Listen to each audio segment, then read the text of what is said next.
Good evening, नमस्कार। स्वागत है आपका स्टडी IQ यूट्यूब चैनल पर। मैं वासु। हमारी चल रही थी रेलवे की सीरीज।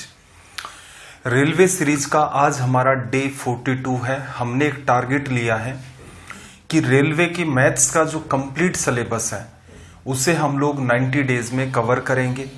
पिछली क्लास में अपना chapter LCM and HCF start हो चुका था। आज ये हमारी क्लास 2 है।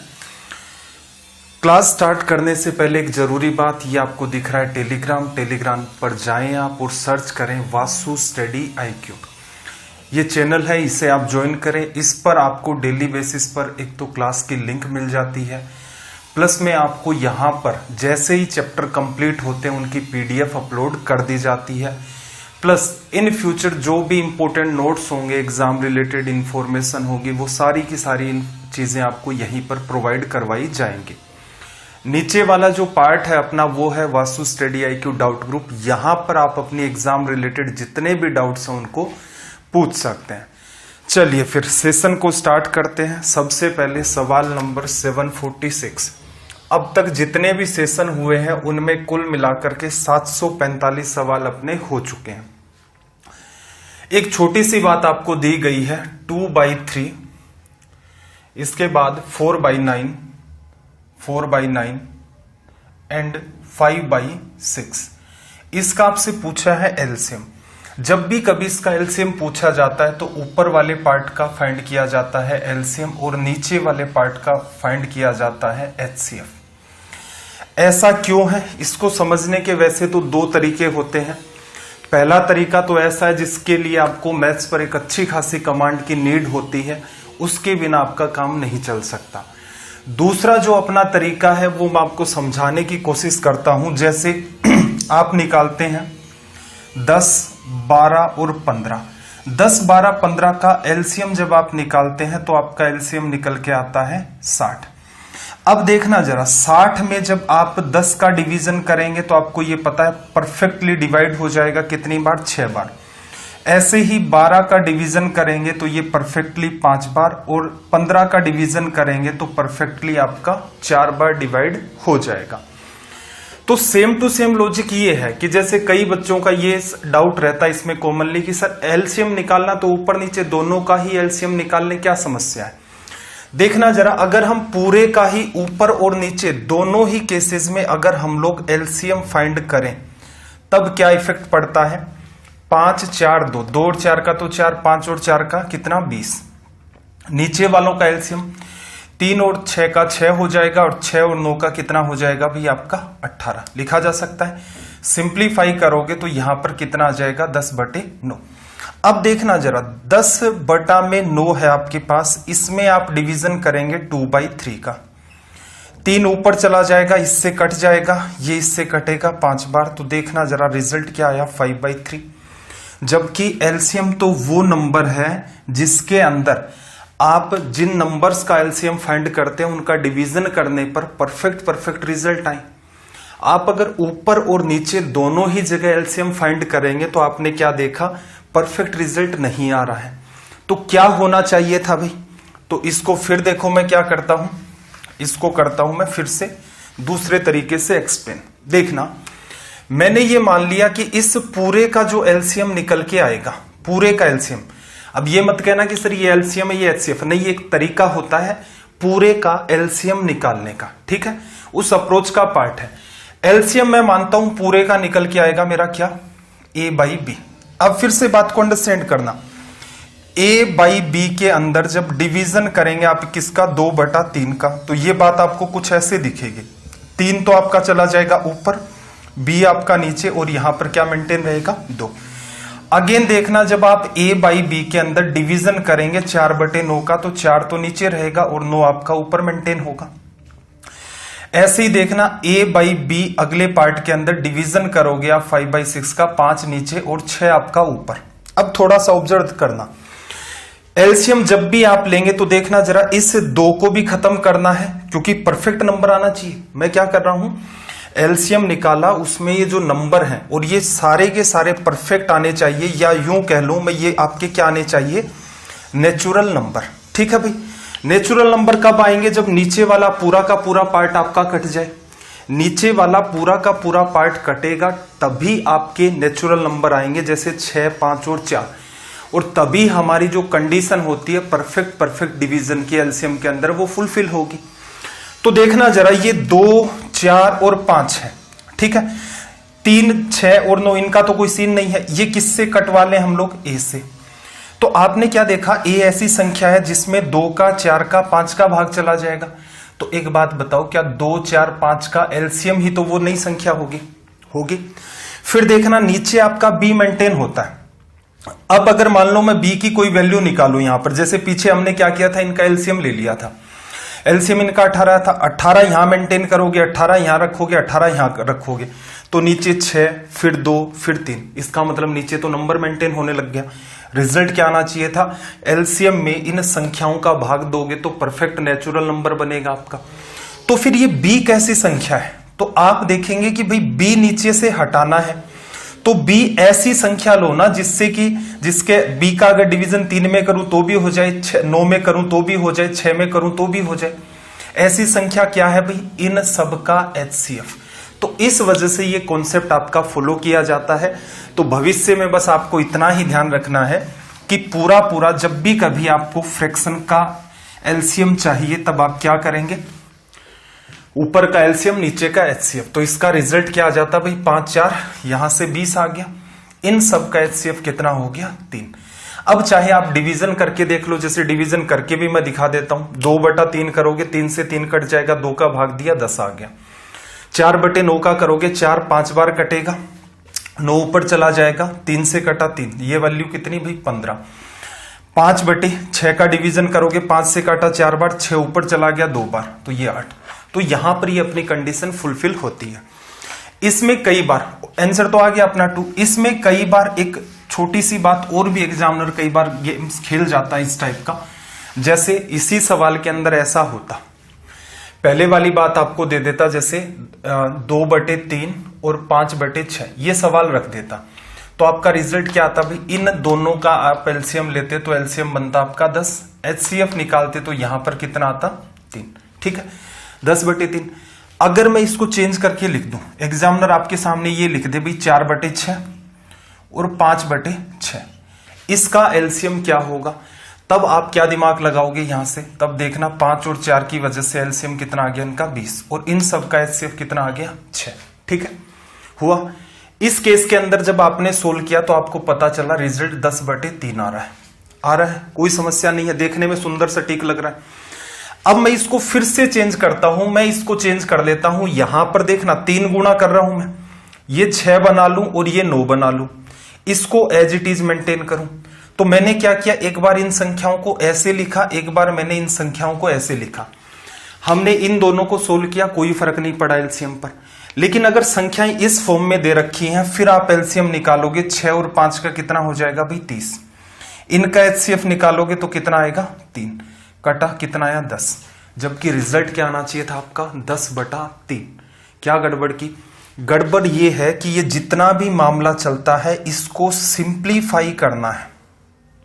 ठीक है, चांस कम है, लेकिन फिर भी भविष्य में एग्जामिनर ऐसी संभावनाएं क्रिएट कर देगा कि 6/9 दे दिया, 5/6 दे दिया और आपसे क्या पूछ ले? एलसीएम बताओ। आपने कोई दिमाग लगाया नहीं कि फ्रैक्शन और भी ज्यादा सोल्व हो रहे हैं, आप सीधे सीधे देखते हो, अच्छा इसका तो 30 हो गया, इनका एचसीएफ है वो 3 हो गया। नहीं, अगर ऐसा कुछ दे तो उसको एकदम सिंप्लीफाई करके इस फॉर्म में कन्वर्ट करो। ये वाला आपका रिजल्ट ट्रू है, ये वाला गलत है। इसका आंसर सही आया लेकिन ये तरीका आपका गलत है। तो नीचे वाले जो दोनों के दोनों तरीके हैं वो अपने क्या हो गए? गलत। जब भी कभी फ्रैक्शन का एलसीएम पूछे, न्यूमरेटर का एलसीएम निकालना है, डिनोमिनेटर का एचसीएफ निकालना है, जो कंप्लीट रिजल्ट आएगा वो आपका फ्रैक्शन का एलसीएम होगा। एक गड़बड़ ये कर सकता है कि फ्रैक्शन को सिंप्लीफाई करके नहीं देता, तो सिंप्लीफाई आपको खुद से करना पड़ेगा, अदरवाइज आपका रिजल्ट जो है वो गलत हो जाएगा। चलिए भाई, आई होप बात समझ आ गई होगी, इसके पीछे का क्या रीजन था, ऐसा क्यों किया जाता है। देखना इसके अंदर क्या पूछा है? एचसीएफ। जब भी कभी एचसीएफ पूछे तो एक बात मैंने एक्सप्लेन कर दी आपको एलसीएम वाली, उसी का वाइस वर्सा ये होता है।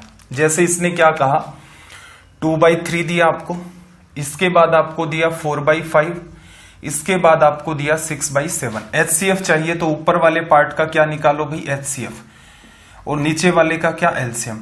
पिछले में मैंने लॉजिक क्लियर कर दिया था, बाकी आप ट्राई कर लेना, उसी हिसाब से अगर अप्लाई करोगे, अगर कॉमन सेंस डेवलप हो गया है तो रीजन जान जाओगे कि ऐसा क्यों किया जाता है। एग्जाम के हिसाब से यही बात ध्यान रखनी है। सबका HCF कितना, 2, LCM 3, 5, 7, कुछ भी कॉमन नहीं है, सारे के सारे नंबर आपस में क्या है, को प्राइम। तो 3 गुणा 5 15, 15 गुणा 7 105। तो यहां से ये आपका क्या बन गया, रिजल्ट। सीधे सीधे ऑप्शन में भी देखते तो भी दिख रहा था। ऑप्शन सेकंड में देखो, ऊपर HCF निकाला 2, एक ही ऑप्शन में बन रहा है, नीचे 3 गुणा 5 गुणा 7 105 आपका रिजल्ट हो गया। चलिए भाई, अब आते हैं और आगे अपने सवालों की तरफ।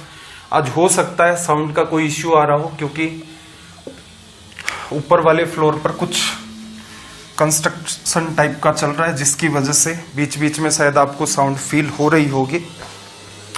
देखना जरा, अगले सवाल में 748 नंबर में इसने क्या कहा, दो संख्याओं का महत्तम समापवर्त्य 15 है, लघुत्तम समापवर्त्य आपका क्या है 225, उनमें से एक संख्या 75 है, तो दूसरी क्या होगी।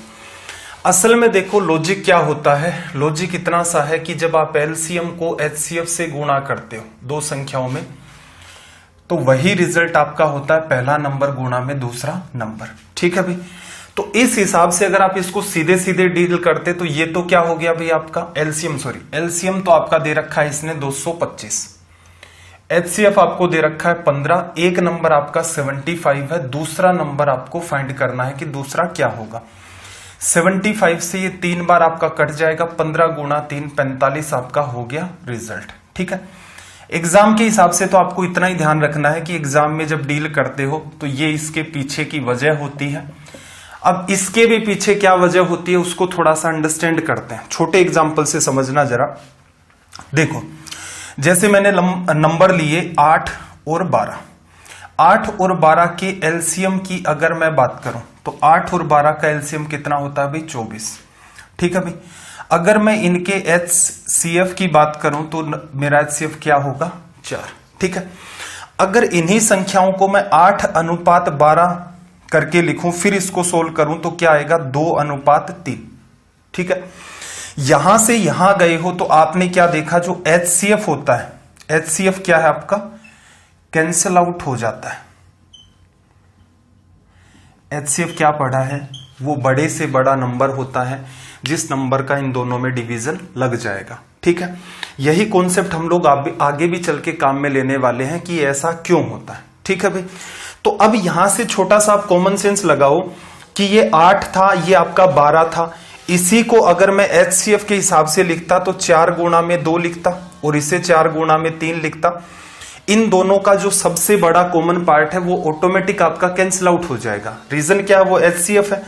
हमारा ध्यान रेशियो पढ़ते हैं तब इस बात पर नहीं जाता, लेकिन जब हम चैप्टर LCM HCF पढ़ते हैं तो इस बात को भी अंडरस्टैंड करना पड़ता है।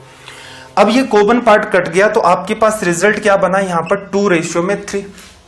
तो एक बात बताओ, अगर मैं पहला नंबर लिखना चाहूं और अगर मैं दूसरा नंबर लिखना चाहूं तो थोड़ा सा बात को अंडरस्टैंड करना।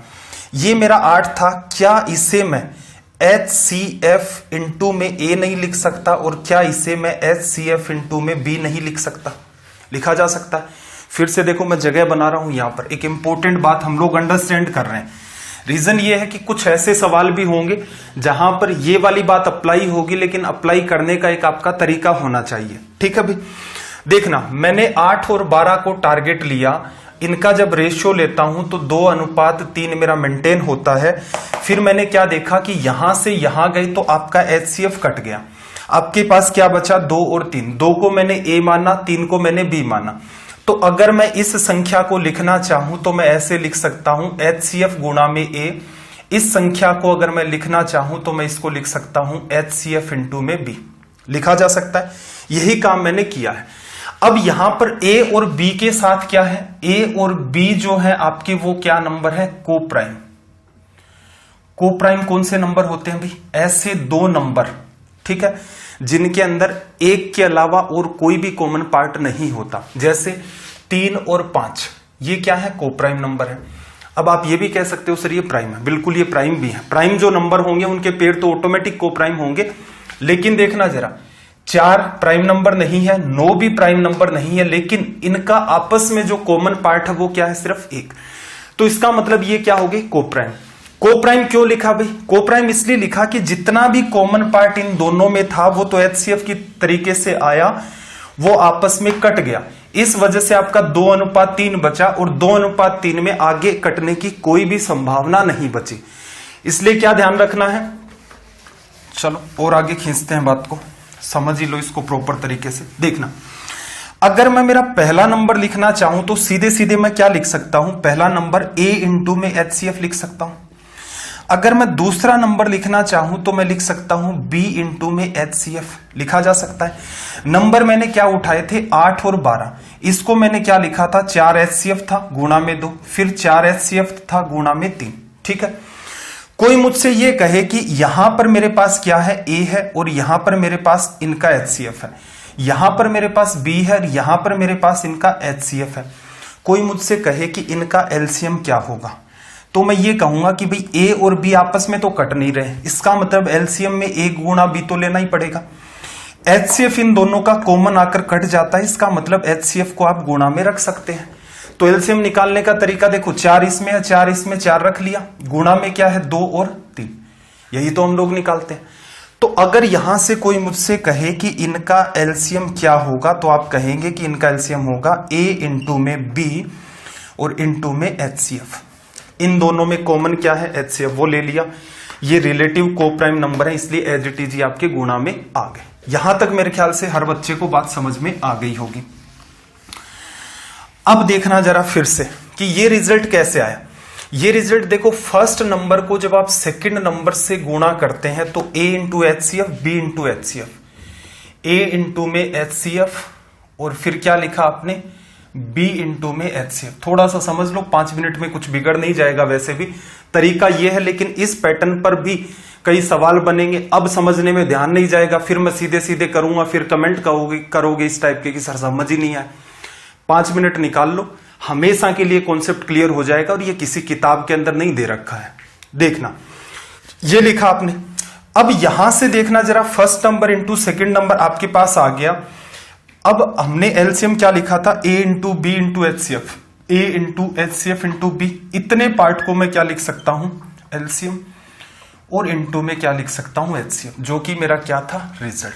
ठीक है, इस बात को आप एक बार के लिए खुद से प्रूफ करके देखना। ठीक है, खुद से प्रूफ क्यों करवा रहा हूं, इससे पहले तो मैंने नहीं कहा, शायद ही कोई बीच में प्रॉपर्टी आई होगी जिसमें यह कहा था कि इस बात को आप खुद से प्रूफ करना। प्रूफ इसलिए करना क्योंकि इसकी अंडरस्टैंडिंग अगर डेवलप हो जाती है तो कुछ इस टाइप के सवाल होते हैं जिनको आप तुरंत डील कर ले जाते हैं। चलिए भाई, आई होप सारी अंडरस्टैंडिंग क्लियर हो गई होगी। सवाल अपना सोल्व हो चुका था, अगले सवाल की तरफ मूव करते हैं। 749 देखना जरा भाई, दो संख्याओं का लघुत्तम कितना, 1820, महत्तम समापवर्ती 26 है, एक संख्या 130 है, दूसरी क्या होगी, क्या लिखोगे भाई, 130 पहली संख्या गुणा दूसरी संख्या बराबर एलसीएम कितना, 1820 गुणा में HCF 26। एक जीरो कट गया, 13 से काटोगे ये आपका 2 बार, 182 गुणा 2, तो ये कितना आ जाएगा, 364 लिखा जाएगा। ऑप्शन 3 आपका करेक्ट है। एक छोटी सी बात और ध्यान आई भाई, पिछली क्लास में जो 740 नंबर का अपना सवाल था उसका रिजल्ट 842 नहीं आएगा, ये गलत है, क्योंकि उसने एक कंडीशन और भी दे रखी थी कि वो नंबर 13 से आपका डिविजिबल होना चाहिए। तो 2 ऑप्शन में कॉन्ट्राडिक्शन चल रहा था, दोनों में इक्वल इक्वल आ रहा था, तो 13 का भाग जो आपके पास था 2522, उस सवाल का करेक्ट ये रिजल्ट होगा। 13 वाली बात को हमने कंप्लीट ही मिस कर दिया था कि ऐसा कुछ भी पूछा गया है। चलिए भाई, सवाल नंबर 750 की बात करते हैं। देखना, दो संख्याओं का लघुत्तम और महत्तम समापवर्ती का गुणनफल कितना है, 24। दोनों संख्याओं का अंतर कितना है भाई, 2। वे संख्याएं ज्ञात कीजिए। अब देखना जरा, यहां पर सीधे सीधे आप बाई ऑप्शन भी जा सकते हैं। बाई ऑप्शन जैसे यहां पर पहले ही ऑप्शन को आपने चेक किया, पहले ऑप्शन को अगर आपने चेक किया तो आप क्या देखते हैं, 8 और 6 का जो एलसीएम होगा वो आपका कितना होगा, 24, और 8 और 6 का जो आपका HCF होगा वो कितना होगा, 2। तो एलसीएम और HCF का मल्टीप्लाई कितना आना चाहिए था आपका, 24। लेकिन यहां कितना आ रहा है 48, ये ऑप्शन गलत हो गया। अगेन देखना 8 और 10 का एलसीएम कितना 80 और एचसीएफ आपका कितना 2, तो ये तो 160 आ गया, तो ऑप्शन 2 भी गलत। ऑप्शन 3 की बात करें 2 और 4 का एलसीएम कितना होगा 4, एचसीएफ कितना 2, 4 गुणा 2 8, फिर बात जस्टिफाई नहीं, इसका मतलब चौथा करेक्ट है। क्रॉस चेक भी करोगे तो देखना जरा 6 और 4 का एलसीएम कितना 12, एचसीएफ कितना 2, बन गया। अंतर हर संख्या के अंदर 2-2 का आपको दे रखा है तो उससे काम चल जाएगा। या फिर ये जो पैटर्न आपको बताया है, एक संख्या को x मान लो, एक संख्या को x+2 मान लो या x-2 मान लो, इसकी वजह से भी आपका जस्टिफाई हो जाएगा। क्वेश्चन नंबर 751, सवाल नंबर 751। देखना क्या कहा इसने, दो संख्याओं का योगफल कितना है भाई 45, उन संख्याओं का अंतर उनके योगफल का 1/9 गुना है। तो मैं लिख लेता हूं, एक संख्या x है, एक मेरी y है, x प्लस y कितना हो गया भाई मेरा 45, इनका अंतर x माइनस y, x को बड़ा मान लेते हैं y को छोटा, ये जो योगफल था, ये जो सम था इसका 1/9 टाइम्स, 1/9 करोगे इसका कितना आ जाएगा 5, ठीक है। x की वैल्यू निकालनी है, दोनों को जोड़ दो, y खत्म, ये 50 बन गया, 2x बराबर 50, तो x की वैल्यू कितनी आ गई 25, तो y की कितनी भाई 5 आना चाहिए, तो ये वैल्यू 20। क्या पूछा है, संख्याओं का एलसीएम, 25 और 20 का एलसीएम आपको पता है क्या होगा, सीधे सीधे 100। चलिए भाई स्पीड थोड़ी सी बढ़ाते हैं, रीजन क्या है, कई सारे हमें यहां पर आज सवाल डिस्कस करने हैं। 752, तनाव नहीं लेना है, एक एक करके बात को साथ साथ अंडरस्टैंड करते जाओ। जिस बच्चे ने पिछली क्लास नहीं देखी है, क्योंकि उसमें भी कई सारी चीजें ऐसी थी जो बेसिक से रिलेटेड थी आपकी, उनको मैंने कवर करवाया था।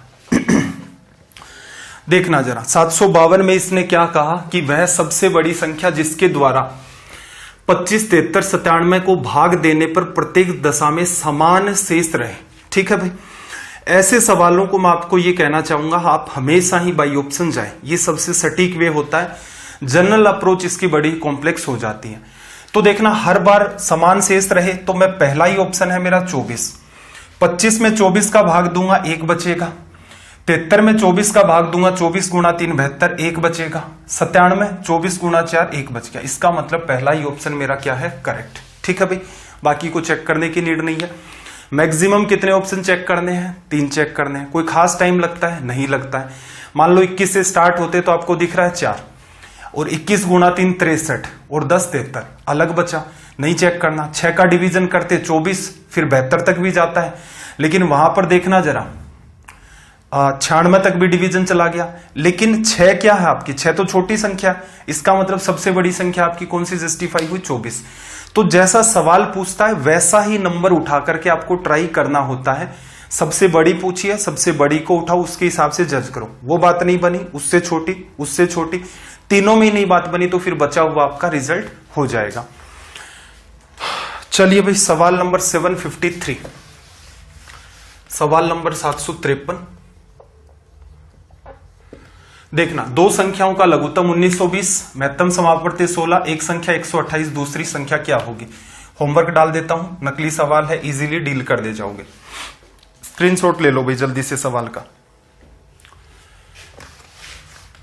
754 क्या कहा, देखना, दो संख्याओं का गुणनफल फर्स्ट इंटू सेकेंड, महत्तम समापवर्ती आपका कितना है 37, तो उनमें बड़ी संख्या क्या होगी।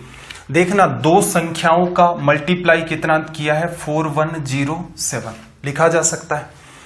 अब यहां पर जो मैंने इसको प्रूफ करते टाइम जो कॉन्सेप्ट काम में लिया था वो आपको अप्लाई करना पड़ेगा। ठीक है भाई, दो संख्याओं का गुणनफल कितना है 4170, महत्तम समापवर्ती कितना है 37, बड़ी संख्या। तो क्या मैं ऐसा नहीं लिख सकता कि मेरी जो पहली संख्या है वो कितनी है 37 गुणा में ए। पीछे समझाया है, वापस एक्सप्लेन नहीं करूंगा इस बात को, क्योंकि उस टाइम तो आपको ये लगता है कि पता नहीं क्या चल रहा है। और ये नंबर आपके क्या होते हैं कोप्राइम, इनका कोप्राइम होना मस्ट है। ठीक है भाई, पहली संख्या देखो, इन दोनों के अंदर अगर आप कुछ भी लिखोगे तो एचसीएफ क्या हुआ, दोनों के अंदर कॉमन होता है। इसके अलावा एक पार्ट और होता है एचसीएफ के अलावा, ए और बी में कुछ भी कॉमन नहीं आ सकता। तो पहली संख्या 37 है, दूसरी संख्या 37 भी। तो यहां से आपने क्या लिखा 37a इंटू 37b। पीछे इस वाली बात को एक्सप्लेन किया था, ये क्यों आती है उसको ध्यान से देखना। इसीलिए मैंने कहा था कि सब इस वाले पैटर्न का प्रूफ भी करके देखना। प्रूफ करके देख लिया, ये इस टाइप के जितने भी सवाल हैं सबके अंदर आपका तनाव खत्म हो जाएगा। सोल्व कर लें। 37 का डिवीजन किया एक बार, कितना बचा भाई 4, 40 में फिर एक बार, 37 से कटेगा 3, तो a इंटू बी की वैल्यू कितनी आ गई भाई 3। a और b में कुछ कॉमन भी नहीं होना चाहिए, तो a की संभावना बनती है 1 गुणा 3 की।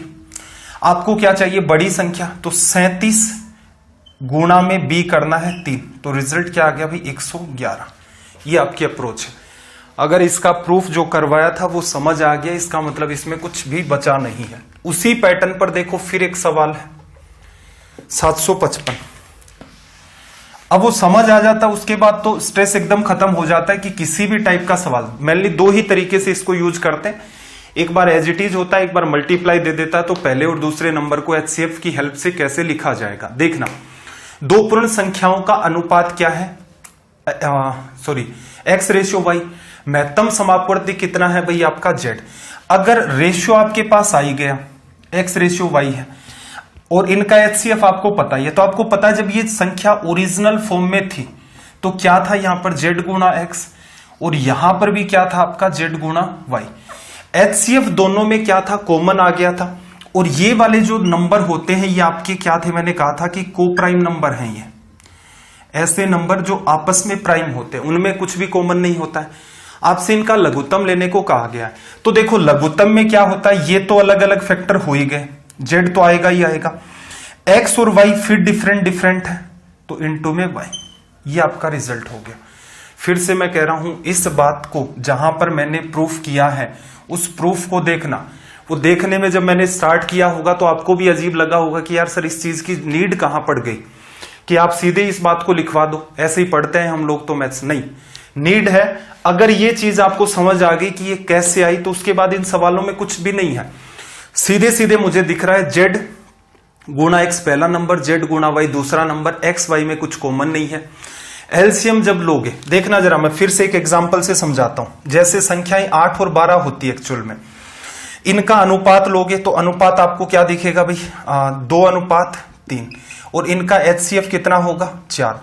तो असल में 8 क्या था 4 गुणा 2, 12 क्या था 4 गुणा 3, HCF कट गया। उसके बाद आपके पास ये वाला रेशियो मेंटेन होता है। तो अगर आपको कोई कह दे कि भाई इनका HCF तो Z है और रेशियो ये बचा हुआ है ओरिजिनल नंबर, तो HCF को पहले रेशियो से, HCF को दूसरे रेशियो से मल्टीप्लाई कर दो। अगर इनका एलसीएम, इतनी बात आपने लिख ही ली, इन्हीं का एलसीएम पूछ रहा है, 8-12 के चक्कर में ही क्यों पढ़ रहे हो। सीधे सीधे आप कह सकते हो कि भाई एलसीएम भी जब भी लेते हैं तो जितने भी कॉमन फैक्टर आते हैं, या जितने भी टाइप के फैक्टर बनते हैं सबको इन्वॉल्व करना होता है। 4 दोनों में कॉमन है, ले लिया। 2 इसमें नहीं है, इसमें है तो लेना तो पड़ेगा। 3 इसमें है, इसमें नहीं है तो भी लेना पड़ेगा। तो ये क्या आ गया 24। तो ये आपकी अप्रोच है जो मैं आपको सिखाना चाह रहा हूं। चलिए भाई सवाल नंबर 756।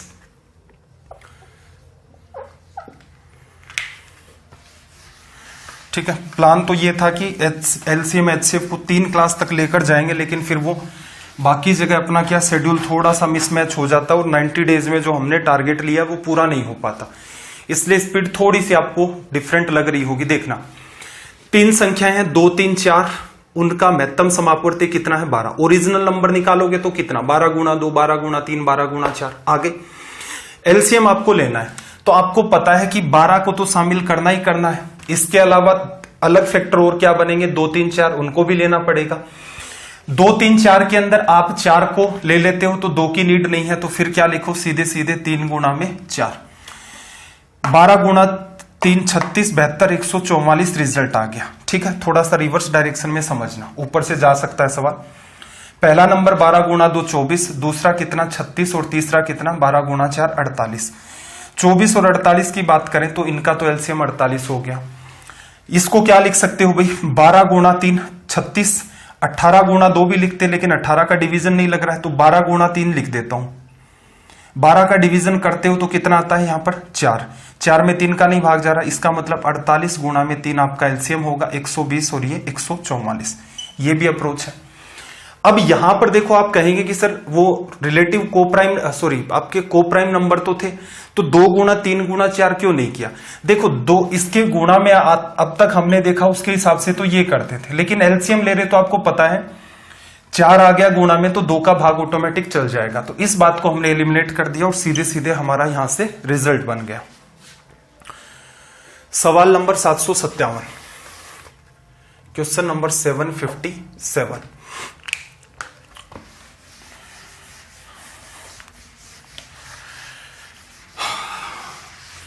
देखना जरा, 2 नंबर है, एलसीएम कितना 48, वे संख्याएं 2:3 में है, उनका योग कितना होगा?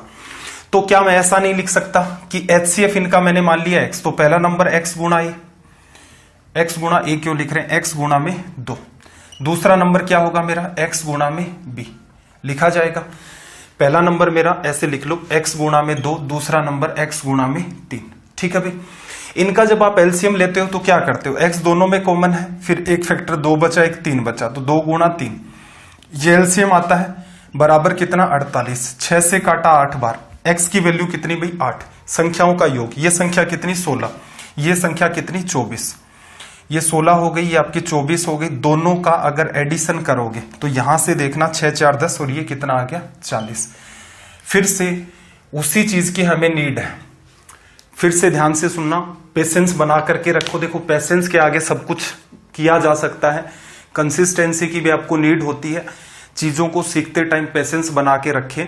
टीचर जो कह रहा है, मतलब आपका अगर मेरे ऊपर फेथ है तो फिर मेरी हर बात को मानना स्टार्ट करो, जिससे कि जहां हम लोग जाना चाहते हैं वहां तक पहुंच जाएं, और वो भी बड़ी ही आसानी के साथ। 90 दिन का प्लान कर रखा है। बार बार मैं क्या कहता हूं, जो चैप्टर में आपको पढ़ा रहा हूं, पैरेलल में आपको एक बुक बताई थी शारदा पब्लिकेशन वाली, उसको लगाते रहो। ठीक है, जो चैप्टर मैं करवा रहा हूं उसमें से साथ साथ कंप्लीट करते रहो। बचे हुए टाइम में क्या होगा भाई, जीके का पार्ट है वो पढ़ लो, रीजनिंग का पार्ट पढ़ लो, मैथ्स में कुछ और एक्स्ट्रा करना है वो कर सकते हो अगर टाइम बचता है तो इस हिसाब से प्लान किया है। अब कुछ बच्चे क्या होते हैं कि जो बेसिक चलता रहता है उसके अंदर तो सोचते हैं कि सर ये तो हमें आता ही है। जैसे ये लिखते हैं फॉर्मूला, लिखते ही कई बच्चे कह देते हैं कि हाँ सर आता है। शुरुआत के 1-2 नकली सवाल होते हैं जो एज इट इज जिस पर बेस्ड होते हैं उनको वो कर भी देते हैं। अब इस बात को ध्यान से सुना नहीं, जैसे इन चीजों का मैं यूज यहां करना स्टार्ट करता हूं, अब मतलब वही है कि चेहरे की हवाइयां ही उड़ जाते हैं कि यार ये क्या कर दिया। फिर आपको लगता है कि टीचर फास्ट पढ़ा रहा है, ऊपर से जा रहा है। देखो फास्ट क्यों पढ़ा रहा हूं, क्योंकि मैंने कुछ सवाल चूज किए हैं आज के लिए, उतने तो मुझे करवाने ही करवाने हैं, इसलिए थोड़ा फास्ट हो गया। मुझे लग रहा है कि ऐसा कुछ नहीं पढ़ा रहा जो आपको समझ नहीं आए, तो ये बात मैंने इसीलिए एकदम डिटेल में एक्सप्लेन की थी कि आगे चल के हमें इसकी नीड होगी, और देखो हर सवाल में इसकी नीड हो भी रही है। चलिए भैया अगले सवाल की तरफ मूव करते हैं। Question number 758। लैंग्वेज को रीड करो, और होमवर्क जो दिया जाता है बहुत कम बच्चे, मतलब गिने चुने सिर्फ और सिर्फ 4 या 5 बच्चे रिप्लाई करते हैं, बाकी का तो पता ही नहीं, हिसाब किताब ही नहीं समझ में आ रहा है। अब आप खुद भी समझ सकते होंगे कि देश के अंदर बार बार मैं इसीलिए ये भी बात कहता हूं कि भाई जो पढ़ाई लिखाई करता है सच में उसका सिलेक्शन हो जाता है। कई बच्चे तुरंत कह देते हैं कि सर सबका कैसे होगा, इतनी वैकेंसी नहीं है। तो भाई सब पढ़ने वाले भी तो नहीं है, पढ़ने वालों की बात चल रही है, फॉर्म भरने वालों की बात नहीं चल रही। 758 में देखना क्या कहा, 2 संख्याओं का अनुपात 3 4, महत्तम समापवर्ती 4, लघुत्तम कितना होगा? पहली संख्या 4 गुणा 3 12, दूसरी संख्या 16। 16 और 12 का करोगे तो कितना आ जाएगा? 48। या फिर सीधे सीधे देखो 4 गुणा में 4 तो था ही, 3 और 4 में कुछ कॉमन नहीं है, इसका मतलब 3 गुणा 4 को लेना पड़ेगा, तो भी ये कितना आ जाएगा? 48। ठीक है, ये वर्बली हो जाएंगे। एक बात को बस अंडरस्टैंड करना, उसके खुद से एग्जाम्पल लिखो और कुछ करो। एक बार वो दिमाग में सेट हो गई, इन सवालों को आप देखते ही हिट करना स्टार्ट कर देंगे। देखना भाई, 2 लगातार धनात्मक सम संख्याओं के महत्तम समापवर्ती तथा लघुत्तम समापवर्ती क्रम से कितने हैं? 2 और 84। तो उन संख्याओं का योग कितना होगा? ठीक है भाई, देखना मेरे पास पहली संख्या क्या है? फर्स्ट, और ये संख्या मेरी क्या है? सेकंड। ठीक है, इन दोनों का अगर मैं रेशियो लूं, इन दोनों का रेशियो लूं तो आपको पता है एचसीएफ तो आपका कट जाएगा। जैसे मान लो लगातार संख्या कितनी है? 14 और 16। ठीक है, इन दोनों का एचसीएफ कितना आ रहा है? 2। जैसे ही आप सिंप्लीफाई करोगे तो यहां क्या मेंटेन होगा? 7 और 8 लिखा जा सकता है। ऐसी कोई और भी संख्या ले लोगे, जैसे आप ले सकते हो 16 और कितना आपका 18। जैसे आप इसे सोल्व करोगे तो ये क्या मेंटेन होगा, 8 और 9 लिखा जा सकता है। अगर दो आपकी लगातार संख्याएं हैं और दो का ही भाग जा रहा है, मतलब उनका एचसीएफ कॉमन क्या है, 2, तो जैसे ही आप करते हो तो यहां पर तो सम संख्याओं के बीच में 2 का अंतर है, लेकिन इनका रेशियो जो होता है वो क्या आता है, लगातार। 8:9 दिख रहा है, 7:8 लिखा जा सकता है। ऐसे ही 10 और 12 लेते तो अनुपात कितना था, 5:6। एचसीएफ तो कट जाता है, एचसीएफ कितना दिया है उसने, 2। तो इसका मतलब अगर मैं इन दोनों का रेशियो लेता हूं तो यहां पर जो एक्चुअल में मेरे पास नंबर आएगा वो कितना होगा, जैसे x, तो ये वाला रेशियो में नंबर मेरे पास क्या होगा, x+1 लिखा जा सकता है। अब फिर से एक बात को समझना, अगर मुझे पहला नंबर एक्चुअल नंबर चाहिए तो मैं क्या लिखूंगा, 2 मेरा क्या था, एचसीएफ, गुणा के अंदर x, आ गई पहली संख्या, पीछे समझाया था। अगर ये नंबर चाहिए तो मैं क्या करूंगा, 2 एचसीएफ मेरा और गुणा के अंदर आपका रेशियो। तो असल में देखा जाए तो आपकी संख्याएं ये है। अब इतना कुछ आपको समझ आ गया, ये सारा का सारा लॉजिक अगर आपका क्लियर हो गया तो एग्जाम में आप क्या स्टार्ट लेते हैं, पहली संख्या 2x, दूसरी संख्या 2 गुणा में x+1, ये लिखी जाती। दोनों संख्याओं का गुणा करोगे बराबर किसके होगा, एलसीएम गुणा एचसीएफ, 2 गुणा में 84, ये इससे कटा, फिर 2 से काटोगे यहां पर तो कितना आ जाएगा आपका 42, फिर काटा आपने 42। देखना x इंटू में x+1 की वैल्यू कितनी, 42। क्या क्या हो सकता है ऐसा कॉम्बिनेशन, एक ही कॉम्बिनेशन है, 6 को 7 से गुणा कर दो, x की वैल्यू कितनी, 6। तो उन संख्याओं का योग कितना, एक संख्या आपकी कितनी बनी है भाई, 6 गुणा में 2 12, दूसरी संख्या 6 रखोगे 7 गुणा में 2 14, लगातार वैसे ही थी तो योग कितना आ गया, 26। ये रिजल्ट है। ये जो मैंने आपको सारा का सारा समझाया है ये आपकी अंडरस्टैंडिंग के लिए है कि इस सवाल में आपको क्या दिमाग लगाना है। ये अंडरस्टैंडिंग डेवलप हो गई तो एग्जाम में करने लायक इस सवाल में इतनी ही बात थी, इसका यूज करते आपका रिजल्ट आ जाता। 760 की बात कर लेते हैं, 760 नंबर की बात कर लेते हैं। ठीक है, कुछ कुछ बच्चों के ऊपर से भी जा सकता है क्योंकि जो कॉमन चैप्टर होते हैं आपके अर्थमेटिक के वो हर कहीं से पढ़े भी होते हैं आपके, उन पर एफर्ट भी लगाए होते हैं। इस चैप्टर को कम ही बच्चे पढ़ना प्रीफर करते हैं तो हो सकता है उनको ये चैलेंजिंग लगे, लेकिन धैर्य बना करके रखो, बात बनेगी। दो संख्याओं का महत्तम समापवर्ती 15 है, गुणनफल कितना है 6300। ऐसे संख्याओं के संभव युग्म, तो देखो पहली संख्या अगर मैं लिखना चाहूं तो मैं क्या लिखूंगा, एचसीएफ इंटू में ए। दूसरी संख्या अगर लिखना चाहूं तो एचसीएफ इंटू में बी लिखा जाएगा। पहली संख्या आ गई, दूसरी आ गई, और इन दोनों का जैसे गुणनफल इसने कहा है कितना है 6300 लिखा मैंने। इन दोनों के बारे में एक बात और भी कही जाती है कि ये नंबर कैसे होने चाहिए आपके, कोप्राइम। एक के अलावा इनमें कुछ भी कॉमन नहीं होना चाहिए। सरल करें देखना जरा, 15 से काटा आपने 4 बार, फिर 2 बार 0, फिर 15 से काटोगे 2 बार, और फिर 12 बचा तो 15 8 120। a इंटू बी की वैल्यू कितनी होनी चाहिए आपकी 28। ठीक है, एक तो सीधे सीधे ही बन जाता है 1 और 28, कुछ कॉमन लगा इन दोनों के अंदर, एक ही कॉमन है भाई, एचसीएफ एक मेंटेन है, कोप्राइम का यही मतलब था, बताया था पीछे। इसको अगर 2 रखूं यहां पर 14 रख लूं, 2 और 14 यहां रख लूं, लेकिन देखना ये वो कंडीशन को मैच नहीं करेगा। ये नंबर कैसे होने चाहिए, कोप्राइम, जबकि इनका एचसीएफ तो क्या आ रहा है 2 आ रहा है, आना क्या चाहिए था 1, ये पेड़ नहीं बनेगा। अगर यहां 3 रखूं तो 3 को तो किससे गुणा करें 28 बने, नहीं पता, 4 गुणा में 7, ये भी संभव है। फिर 5 के साथ नहीं बनेगा, 6 के साथ नहीं बनेगा, 7 के साथ अगर आप देखोगे 7 गुणा 4 ले लिया, 8 के साथ, 9 के साथ, 10 के साथ ऊपर जाने की अब नीड नहीं है क्योंकि वापस से वो 14 आएगा, उधर 2 के साथ पेड़ बनाएगा। तो इसका मतलब ऐसे संभव पेड़ कितने हैं 2। ये आपका रिजल्ट हो गया। तो इंपॉर्टेंट पार्ट फिर घूम करके वही आ जाता है कि ये कोप्राइम नंबर क्यों है। चलिए भाई सवाल नंबर 76।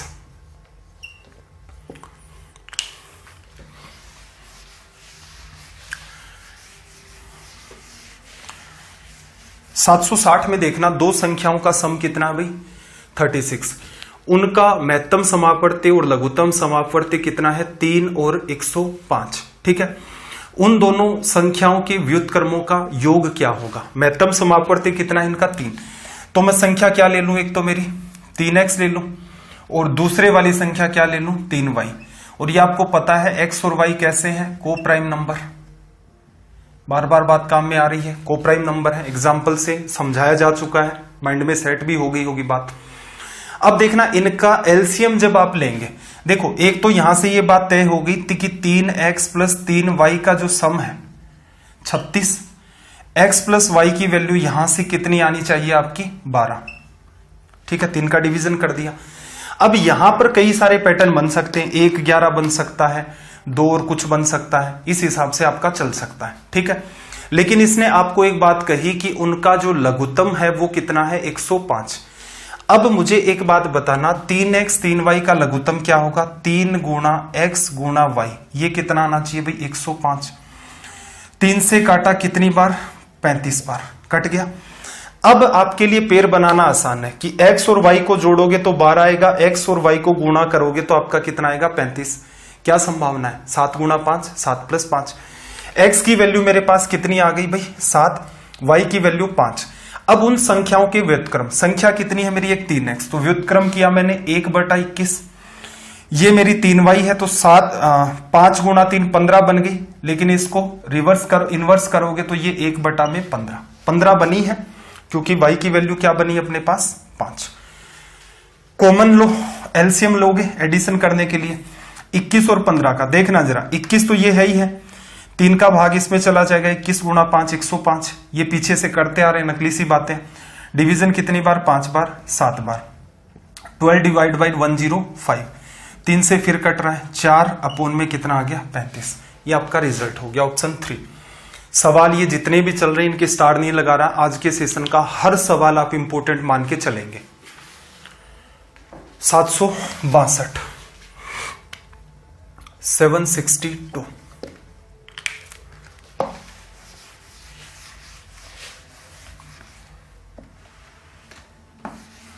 लैंग्वेज को रीड करो भाई जल्दी से। 762 में देखना क्या कहा, दो संख्याओं का लस्य उनके मैसे का 12 गुना है। मैसे तथा लस्य का योगफल 403, उनमें से एक संख्या 93, दूसरी क्या होगी। देखना जरा, आपके पास एक तो एचसीएफ है और एक आपके पास एलसीएम है। एलसीएम क्या है एचसीएफ का 12 टाइम्स, ये अगर 1 मानू तो ये 12 हो जाएगा, और दोनों का सम करोगे कितना 13 किसको बता रहा भाई 403 को, किससे गुणा किया डिवीजन किया 3 बार, 1 बचा 1 बार। एचसीएफ कितना आ गया 31, एलसीएम कितना आ गया भाई 31 गुणा में 12। एलसीएम इंटू एचसीएफ बराबर पहला नंबर 93, दूसरा फाइंड करना है।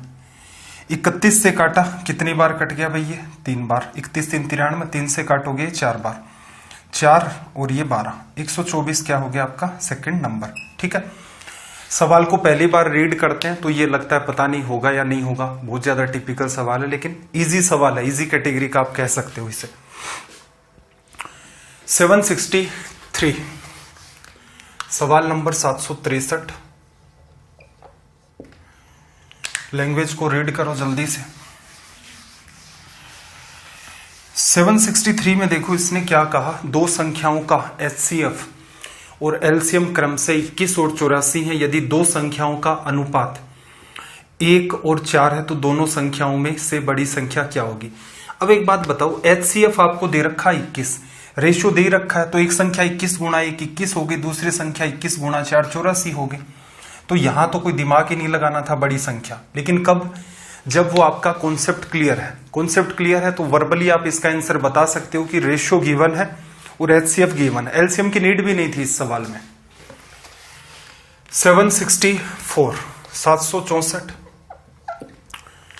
764 में देखना इसने क्या कहा, दो प्राकृत संख्याओं नेचुरल नंबर 1 से स्टार्ट होते हैं के योगफल का उनके लघुत्तम समापवर्ती के साथ अनुपात कितना है 7:12, उनका महत्तम समापवर्ती कितना है 4। तो छोटी संख्या, देखो आप ऐसा कर सकते हो, एचसीएफ गिवन है तो पहली संख्या मैंने मान ली 4 गुणा x और दूसरी संख्या मैंने मान ली 4 गुणा y। ठीक है, x और y को प्राइम होते हैं, जब आप इनका एलसीएम लेते हैं तो क्या आ जाएगा 4 गुणा में x गुणा में y। ठीक है भाई, लिखा जा सकता है। प्राकृत संख्याओं का योगफल, सॉरी प्राकृत संख्याओं के योगफल का, दोनों संख्याओं का एडिशन किया तो कितना 4x प्लस 4y। इनका एलसीएम कितना है 4 गुणा में xy आ गया। और ये अनुपात आपको कितना मेंटेन करना है 7:12। सोल्व करेंगे तो देखना 4 4 4 ये सब कुछ तो आपका कट गया। x प्लस वाई की वैल्यू कितनी है आपकी 7 और x इंटू वाई की वैल्यू 12। x और y के साथ शर्त क्या है, x और y के साथ शर्त ये है कि कोप्राइम होने चाहिए, ठीक है। तो यहां से देखना क्या क्या संभावनाएं हो सकती है। इसको 1 और 7 मानू तो ठीक है, लेकिन 1 गुणा 7 12 नहीं बन रहा। क्या मानू 4 और 3 7 है, 4 गुणा 3 12। तो यहां से आपने देखा x की वैल्यू 4 और y की वैल्यू आपकी कितनी होगी 3, लिखा जा सकता है। छोटी संख्या ये होगी भाई, ये तो 4 गुणा 4 16 बन गई, y की जगह 3 रखोगे ये 12 बन गई, ये 16 बन गई, ये 12 बन गई, तो 12 आपका क्या हो गया यहां से रिजल्ट। ये भी इजी सवाल है।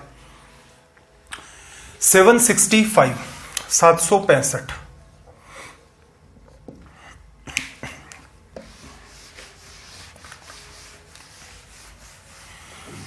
765 में देखना क्या कहा, दो संख्याओं का अनुपात 3 4 महत्तम समापवर्ती है लघुत्तम समापवर्ती। 5 गुणा 3 15 1 है, 5 गुणा 4 20 1 है, तो वैसे देखोगे तो रिजल्ट 60 आ गया। 5 गुणा में दोनों संख्याओं का अनुपात 3 4 है, कुछ है ही नहीं कॉमन, तो 5 गुणा 3 गुणा 4, ये भी आपकी एक अप्रोच हो सकती है। तो इससे भी आपका 60 आ गया। नंबर फाइंड करके भी कर सकते थे और आप सीधे भी कर सकते थे। 766 देखना 766 में देखो क्या कहा, a और b का महत्तम समापवर्ती क्या है 12, HCF 12 है। a और b धनात्मक पूर्णांक है, a और b दोनों ही 12 से बड़े हैं, और b क्या है a से छोटा है, और 12 क्या है b से भी छोटा है। a और b के न्यूनतम मान क्रमशः होंगे। तो ऐसे सवालों में देखो ज्यादा सोचना ही नहीं है, एग्जैक्ट वैल्यू a और b की आपको बता ही रहा है, तो बाई ऑप्शन चले जाओ। a को बड़ा रखना है, b को छोटा रखना है, तो a पहले दे रखा है, b बाद में दे रखा है, पहला ऑप्शन गलत हो गया, ठीक है भाई। तीसरा ऑप्शन भी अगर देखोगे तो 24 36, तो a को बड़ा रखना था, इसने सीक्वेंस में फॉलो नहीं किया, तो अपने पास ऑप्शन 2 और क्या बचते हैं 4। अब देखना जरा यहां से 24 और 12, अब इसने क्या कहा था 24 a हो गया, ये 12 हो गया b, और ये भी क्या है 12 से बड़ा होना चाहिए। तो ये इस वजह से कंडीशन, ये तो इक्वल इक्वल आ गए ना, ये क्या है a greater than b greater than आपको क्या कहा था 12, लेकिन ये तो इक्वल आ गए, ये ऑप्शन भी गलत। तो ऑप्शन क्या बचा आपका ये वाला। तो इन सारे के सारों में देखोगे तो HCF तो आपको 12 दिखेगा। इसमें क्या पूछना चाह रहा है, इसमें ये पूछना चाह रहा है क्या दी गई कंडीशन को आप जस्टिफाई कर सकते हैं। अगर कंडीशन को इसमें ये कह देता, यहां इक्वल का साइन डाल देता कि a greater than b equals to में 12, तो उस केस में आपका आंसर ये हो जाता, ये गलत हो जाता। तो यहां कोई नई बात नहीं चेक कर रहा है, वो एक छोटी सी कंडीशन का यूज देखना चाह रहा है, क्या आप उसे यूज कर सकते हैं या नहीं कर सकते।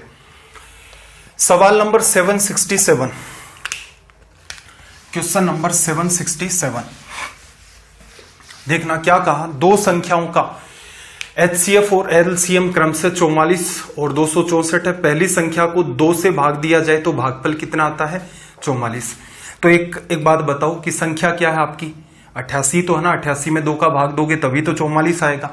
तो इसका मतलब पहला नंबर मेरे पास 88, दूसरा नंबर मैं ले लेता हूं सेकंड, LCM मेरे को दे रखा था, HCF मेरे को दे रखा था, तो इन दोनों का गुणा 44 से काटा ये 2 बार, इसको 2 से काटोगे तो ये कितना आ जाएगा 132। ये लो आपका आंसर हो गया, इसमें भी कुछ खास नहीं करना था। 768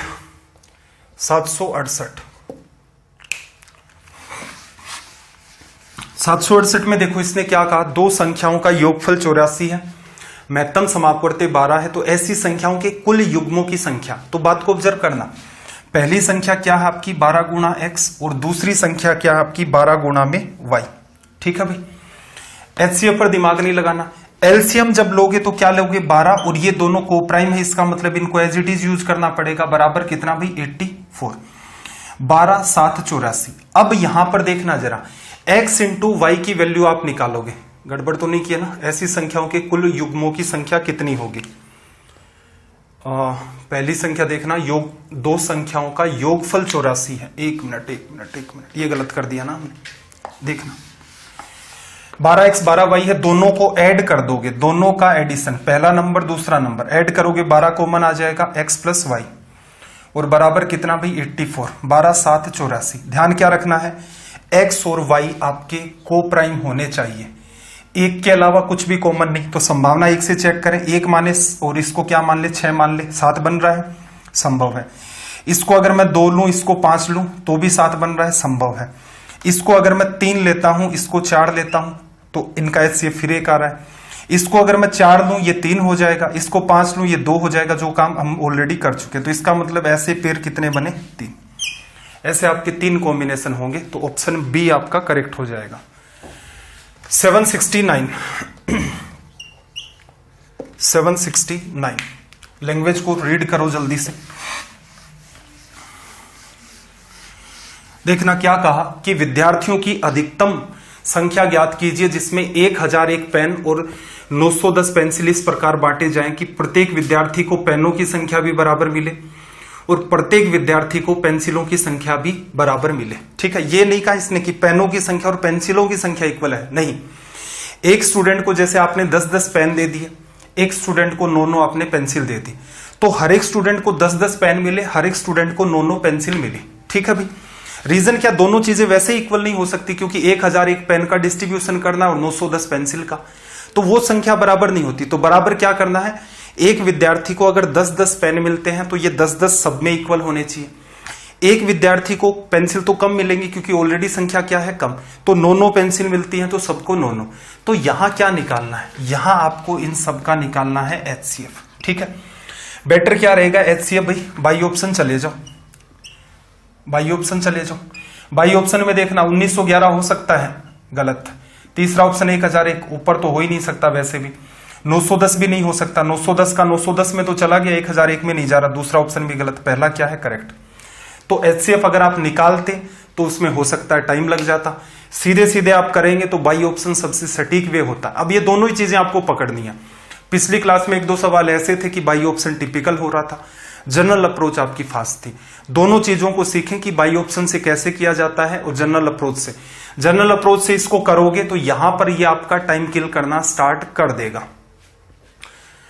चलिए भाई अगले सवाल की तरफ मूव करते हैं। सवाल नंबर 770, क्वेश्चन नंबर 770। लैंग्वेज को रीड करो। फिर पेयर पर एक सवाल पूछा गया है, अटेम्प्ट कर सकते हो तो बहुत अच्छी बात है, अदरवाइज क्वेश्चन को तो जल्दी से रीड कर ही सकते हो। देखो इसने क्या कहा, दो संख्याओं का गुणनफल मल्टीप्लाई 2160 है, महत्तम समापवर्ती HCF, ऐसे कितने जोड़े। तो आपको पता है, देखो पहली संख्या क्या बनाई 12x, इसको दूसरी संख्या से गुणा करोगे, दूसरी संख्या 12y बनेगी और रिजल्ट कितना आना चाहिए मल्टीप्लाई का 2160। शर्त यह है कि x और y आपस में क्या होने चाहिए, को प्राइम। कॉमन जो कुछ भी था वो HCF की भेंट चढ़ गया। सोल्व कर लें, 12 से काटोगे तो देखना एक बार हो गया डिवीजन, कितना बचा आपके पास 10, 1 मिनट 12 और 9 तो 12 8 96 180, 12 से काटोगे 15। तो यहां से क्या देखा आपने, x इंटू वाई की कितनी वैल्यू आनी चाहिए 15। 1 से स्टार्ट करते इसको 1 माना तो यहां पर क्या आ जाएगा 15। 2 गुणा समथिंग नहीं हो सकता, 3 गुणा 5 संभव है, दोनों के दोनों को प्राइम भी है। 4 गुणा समथिंग नहीं होगा, 5 ले भी लोगे लेकिन यहां पर तो क्या है, फिर आगे 3 लेना पड़ेगा, ऑलरेडी ले चुके हो। 6 7 8 9 10 किसी के साथ पेड़ नहीं बना। 15 गुणा 1 करना चाहते हो लेकिन 1 गुणा 15 ऑलरेडी कर चुके। तो इसका मतलब ऐसे कितने पेड़ बनेंगे आपके, सिर्फ और सिर्फ 2। तो ऑप्शन 2 में आपका 2 रिजल्ट दे रखा है, वो आपका क्या हो गया करेक्ट। 771 देखो 771 देखना भाई।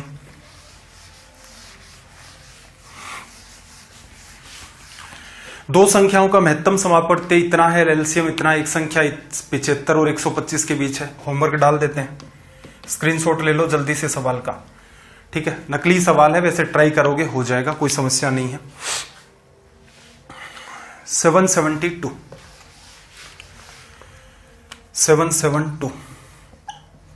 देखना, दो संख्याएं 3 4 के अनुपात में है, मैसे तथा लैसे का गुणनफल। तो ऐसी संख्याओं का योगफल क्या होगा। देखो अगर मैं HCF को यहां पर कहूं कि मेरा HCF कितना है x, HCF मैंने x माना तो पहली संख्या कितनी होगी 3x, दूसरी संख्या मेरी 4x, लिखा जाएगा 3x गुणा 4x। पहली को दूसरी से करोगे तो क्या आएगा एलसीएम। एक मिनट देखना, थोड़ा सा मिस्टेक कर दिया। देखो पहली संख्या कितनी 3x, दूसरी संख्या कितनी 4x। इनका एचसीएफ कितना मेंटेन है भाई, x मेंटेन है, यही तो होता है कॉमन पार्ट। इनका एलसीएम अगर लोगे तो एलसीएम कितना निकल के आएगा, x तो है ही है, साथ में 3 गुणा में 4 भी मेंटेन होगा, पीछे पढ़ चुके हैं ये वाली बात।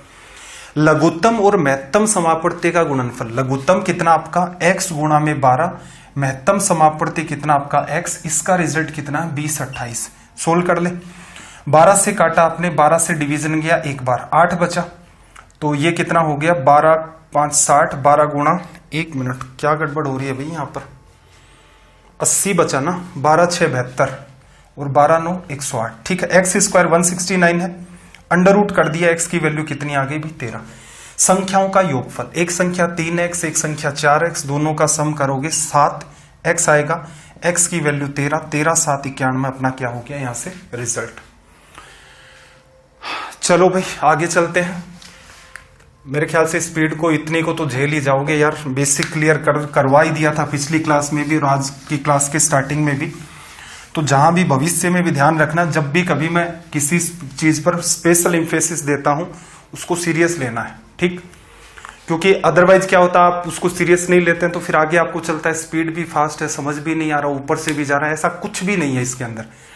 क्योंकि ये सवाल वही है कि एक कॉन्सेप्ट है, आप कॉन्सेप्ट से उस साइड में खड़े हो, कॉन्सेप्ट से गो थ्रू नहीं हुए, आपको सब कुछ ही टिपिकल लगेगा, स्पीड भी फास्ट लग रही है, समझ भी नहीं आ रहा। कॉन्सेप्ट से गुजर जाओ, आपको ये लगेगा हर सवाल ही नकली था भाई, और जब नहीं समझोगे तो हर सवाल टिपिकल लगेगा। गणित की 84 पुस्तकें, फिजिक्स या भौतिकी की 90, केमिस्ट्री या फिर रसायन की 120 पुस्तकों की विषयवार ढेरियां लगाई जानी है। प्रत्येक ढेरी में कितनी पुस्तकें हों जिससे प्रत्येक ढेरी की ऊंचाई भी समान हो। क्या करो भाई, इनका एचसीएफ ले लो। एचसीएफ में ट्राई क्या करूं, सबसे बड़े नंबर को, जैसे 21 को ट्राई करूं मैं, 21 84 तक तो ठीक है, 90 का नहीं बन रहा है, हट गया। 18 की बात करूं, 18 देखो 84 में दूसरा ऑप्शन है ना मेरा, उससे बड़े से बड़ा नंबर देना। 18 को चेक किया, 18 5 90 तो ठीक है, लेकिन 84 में डिवीजन नहीं लग रहा, इसका मतलब एचसीएफ नहीं हो सकता। 12 की बात करूं मैं यहां पर, पहला ऑप्शन जो मेरा 12 का देखना जरा, 90 में डिवीजन नहीं हो रहा, तो ऑप्शन थर्ड क्या होगा आपका करेक्ट। तो रिजल्ट क्या आ गया 6। एचसीएफ ही लेना था एक्चुअल में आपको यहां पर।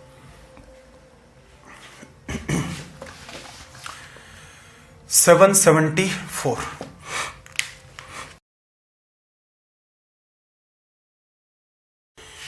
774 में देखना क्या कहा कि मान लो x न्यूनतम संख्या है जिसे 5 6 7 और 8 से विभाजित करने पर प्रत्येक मामले में क्या बचता है 3।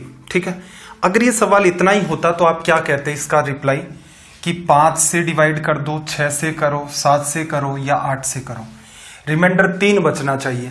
तो पहले तो वही संख्या फाइंड कर दें जिसमें इन सब का भाग जाता है, तो एलसीएम फाइंड कर लो। ठीक है भाई, एलसीएम फाइंड करें, किस किस का कर लें, 8 और 5 का कितना हो गया आपका 40।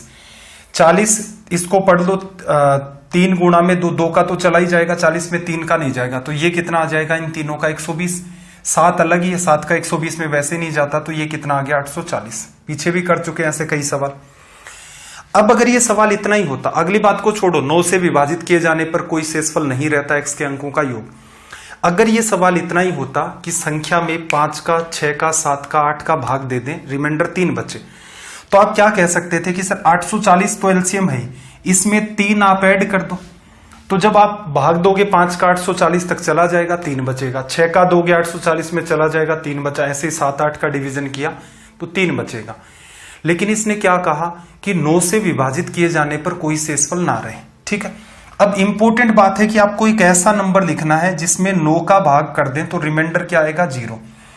इस सवाल को वैसे इंपॉर्टेंट कर लेना, जब मैं आपको रिमाइंडर थ्योरम पढ़ा दूंगा तो इस पर भी आपका कॉमन सेंस आ जाएगा कि क्या जरूरी बात होती है। ठीक है, अब मुझे एक संख्या ऐसी लेनी है कि जिसके अंदर इनका डिवीजन करूं तो हमेशा 3 बचे, लेकिन अगर मैं 9 का डिवीजन करूं संख्या में रिमाइंडर 0।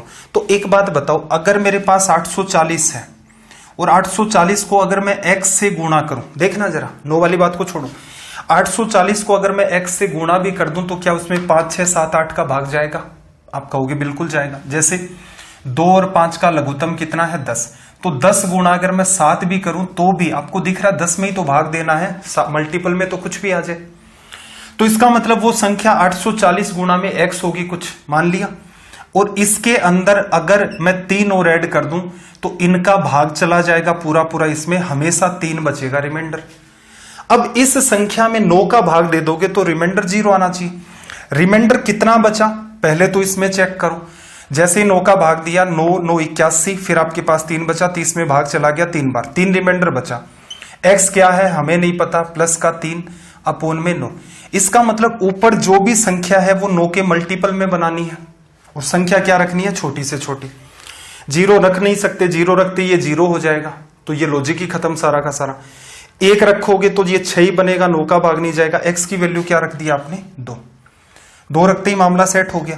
तो इस x को अगर मैं यहां 2 रख दूं तो 840 गुणा 2 कितना 1680 और 3, तो इसका मतलब वो संख्या कितनी है 1683। देखो 840 में भाग जा रहा है तो 1680 में भी भाग जाएगा, इन सब का 3 रिमाइंडर बचेगा। लेकिन जैसे ही आप 9 से इसको डिवाइड करेंगे तो पूरा पूरा डिवीजन लग जाएगा। रिमाइंडर थ्योरम पढ़ लेंगे तो ये क्लियरिटी और ज्यादा आपकी आनी स्टार्ट हो जाएगी। अंकों का योग पूछ रहा है, 1 और 6 7, 7 और 8 15, 15 और 3 18। ये आपका हो गया यहां से रिजल्ट। ठीक है, रिमाइंडर थ्योरम पढ़ रखा है तब तो कोई तनाव आएगा नहीं, अदरवाइज ये सवाल समस्या पैदा कर सकता है। 775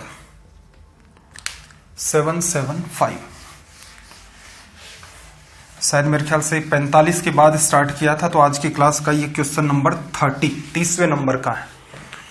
देखो वह सबसे छोटी संख्या कौन सी है जिसे 936 से घटाने पर प्राप्त परिणामी संख्या को 9 10 15 में से किसी भी संख्या से भाग देने पर शेष हमेशा क्या रहता है। सबसे पहले तो ये दिमाग लगाओ 9 10 और 15 का एलसीएम क्या होगा। एलसीएम लोगे 15 और 10 का तो 30 हो गया, 30 में इसका भी भाग जा रहा है 3 का, 3 गुणा 3, तो 3 को साइड में रख दो, फिर 10 आएगा, 10 में भाग नहीं जाएगा तो ये क्या आ जाएगा 90। कैसे भी कॉमन सेंस लगा लो, 90 एलसीएम आ गया। अब 1936 के आसपास पहुंचाओ, किसने क्या कहा वह सबसे छोटी संख्या कौन सी है जिससे 1936 से घटाने पर और परिणाम जो भी आएगा उसके अंदर अगर आप 9 10 15 का भाग देंगे तो वो क्या होगा 7 रिमाइंडर छोड़ेगा। तो 1936 से छोटी संख्या बनानी है, मल्टीपल ऐसा ही चलेगा। तो देखना जरा, अगर मैं 10 से गुणा करूं 900, 20 से करूं 1800 आ गया। 1800 और भी आगे लेना चाहूं तो 90 90 180 और ऐड कर दो इसमें, 180 ऐड करते ही कितना हो जाएगा 1936। तो क्या क्या ऐड करूं सिर्फ 90। तो इसका मतलब 1890 वो संख्या है, इसमें अगर आप इन सब का डिवीजन करोगे तो यहां से क्या होगा आपका रिमाइंडर 0 आएगा। लेकिन क्या कह रहा है भाग देने पर रिमाइंडर 7 रहे, तो इसका मतलब इसमें ऐड क्या कर दिया 7। तो संख्या कितनी बन गई भाई 1897। असल में देखा जाए तो 1897 में अगर आप 9 10 और 15 का भाग दोगे तो रिमाइंडर हर केस में क्या बचेगा 7। लेकिन इसने क्या कहा कि 1936 में से क्या घटाएं ये संख्याएं।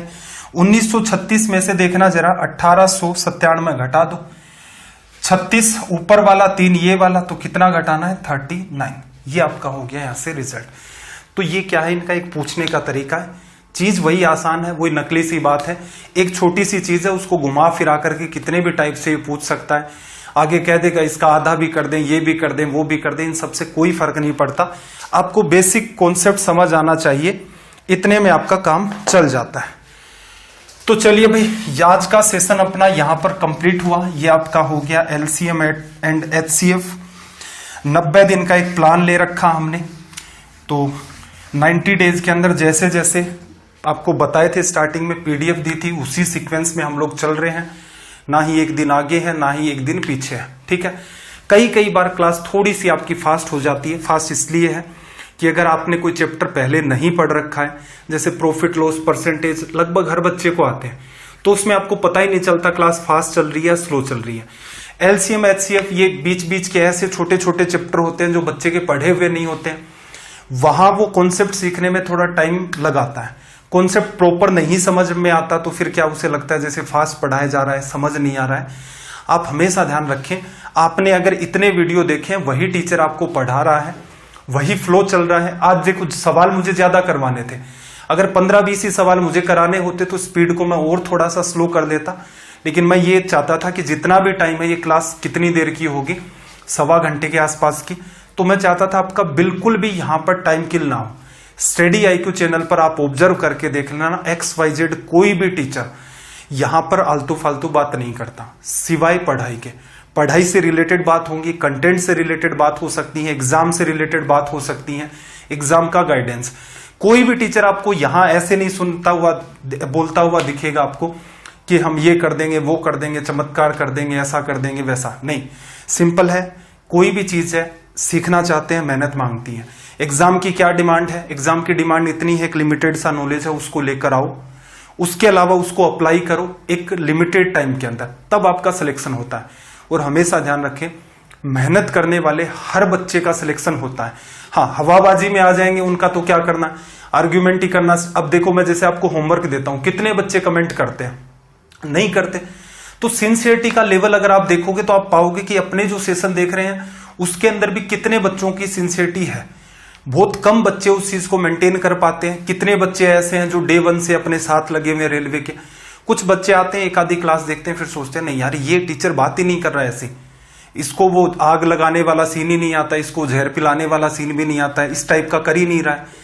अब आदत पड़ चुकी है कि सवाल को 2 सेकंड में खत्म कर देंगे, 5 सेकंड में।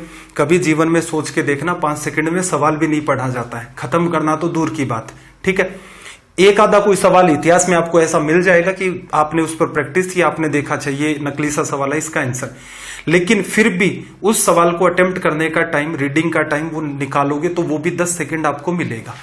तो ऐसा कहीं भी नहीं होता है। मेहनत करने से घबराए ना, एक पैटर्न के साथ मेहनत करते रहें। जैसे जैसे मैंने आपको गाइड किया, जो जो आपको बुक बता रखी है उससे प्रैक्टिस करें, आपका काम धूमधाम से चल जाएगा। सेशन कैसे लगते हैं हमेशा कमेंट किया करें। कोई सजेशन है आपका, वो भी आप कमेंट के अंदर बता सकते हैं। आपका दिन रात सब मंगलमय हो। चलिए फिर मिलते हैं अगली क्लास में। जय हिंद, जय भारत।